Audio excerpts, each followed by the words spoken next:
Hola, hoy día vamos a hablar de la resistencia a la insulina.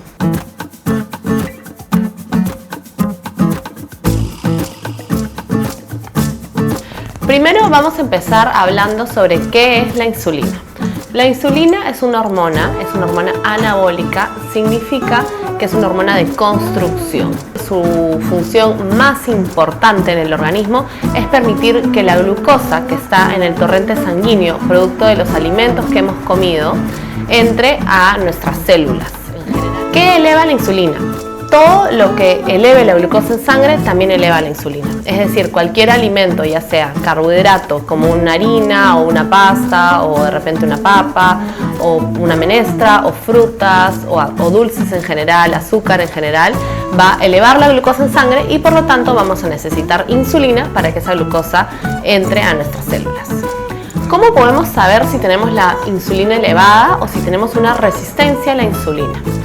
Muchas veces es un problema oculto, no se sabe hasta que nos dosamos insulina en un análisis de laboratorio. Puedes sospechar de esto si es que de repente tu pérdida de peso es muy lenta, o también otra señal cuando la insulina ya está mucho más elevada en sangre es que empiezan a aparecer unas manchas negras, sobre todo en la parte del cuello o de repente en los dobleces de los brazos, en los codos, en las ingles, o incluso puede verse hasta debajo de los ojos, como si fuesen una especie de ojeras. Estas manchas muy negras que incluso en el cuello parecieran como si fuesen suciedad, se llaman acantosis nigricans y son una señal de que la insulina está muy elevada en sangre. También pueden existir los acrocordones, que son como una especie de lunares de carne que van a aparecer sobre todo en la parte del cuello o en también los párpados o en las ingles. Esa también es otra señal de que tienen una insulina bastante elevada en sangre. ¿Cómo van a confirmar esto? Hay que visitar a un médico en donde les va a mandar análisis bioquímicos y esos análisis van a pedirle la insulina basal y probablemente otras cosas más que sean necesarias. Lo ideal sería que visiten a un endocrino, que es en realidad la persona encargada, y esto lo van a solucionar dependiendo de la insulina, cómo se encuentre. A veces puede ser solamente dieta y ejercicio y en algunas ocasiones sí es necesario que también vaya acompañado con medicamentos. He traído este material de aquí, mis hojas y las crayolas de Isayana, para mostrarles cómo funciona la glucosa y la insulina en nuestra sangre. En el caso de una persona normal, este es el páncreas y es en las células beta del páncreas en donde se produce la insulina. Este es nuestro torrente sanguíneo y aquí tenemos algunos de los órganos que tienen sus receptores para recibir a la insulina y que por lo tanto la glucosa ingrese. Entonces, nosotros comemos algún tipo de alimento que eleva la glucosa en sangre y vamos a tener glucosa en la sangre. Cuando consumimos glucosa, la insulina sale del páncreas, se eleva y ingresa a nuestro torrente sanguíneo y empieza a disminuir la glucosa en la sangre para lograr que finalmente la glucosa ingrese a las células. Este es un caso normal. En una persona con diabetes tipo 1, es una persona que nace sin insulina. No tiene insulina en el páncreas. Entonces, por lo tanto, cuando esta persona consume glucosa, estos son las células a donde va a ingresar la glucosa, pero como no hay insulina, nunca va a poder ingresar. Entonces, estas personas son dependientes de insulina y por lo tanto se la tienen que inyectar. Este no es el caso de la resistencia a la insulina, esta es una diabetes tipo 1, un problema con el cual normalmente una persona nace.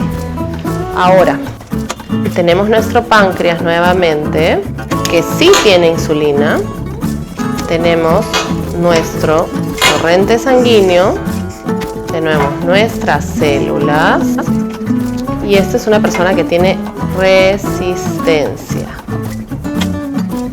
¿Qué es lo que pasa? Esta persona consume glucosa, entonces la glucosa sube en sangre, lo que significaría que inmediatamente la insulina tiene que salir.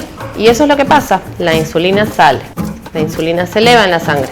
Pero ¿cuál es el problema? Esta persona tiene sobrepeso u obesidad y tiene unas capas de grasa aquí que impiden que la glucosa ingrese, porque la capa de grasa dificulta esto y por lo tanto esta capa de grasa hace también que el mismo cuerpo se vuelva resistente a la propia insulina, dificulta el acceso. Es como si tienes la llave, pero en realidad la cerradura no funciona. ¿Qué pasa? La insulina empieza a aumentar, ya que el organismo piensa que necesitas más insulina para que ingrese la glucosa, pero esto no va a suceder, o si ingresan muy poquitas, solamente ingresa una o por aquí, pero no terminan de ingresar todas. Entonces, cuando te hacen el análisis de sangre, ¿qué encuentran en la sangre? La insulina elevada en la sangre, porque tu cuerpo se ha visto obligado a producir más insulina para en teoría hacer que ingrese, pero esto no se logra al 100%. Y si por consiguiente seguimos esforzando a nuestro páncreas, seguimos esforzándola a producir más insulina, esto puede terminar en una prediabetes o en una diabetes tipo 2, que ese sería el caso más triste. En cuanto a la alimentación, cuando uno tiene resistencia a la insulina hay que controlar los alimentos que sean de alto índice glicémico, es decir, alimentos que lleguen muy rápido la glucosa a la sangre. Sobre todo van a ser los azúcares comunes, las harinas refinadas, algunas frutas, y hay que también tener cuidado con en general cualquier carbohidrato, pasta, papa, camote, choclo. Siempre preferir alimentos que sean, si son carbohidratos, que sean ricos en fibra. Creo que lo mejor, como siempre les digo, es que una dieta debe ser personalizada para cada uno de ustedes. Entonces, si tienen problemas de resistencia a la insulina o sospechan de esto, visiten a un especialista. Espero que estos consejos les sirvan, que hayan entendido este tema tan importante que es la resistencia a la insulina, y si ustedes o si conocen a alguien que padece de este problema, por favor envíenle esta información y busquen ayuda.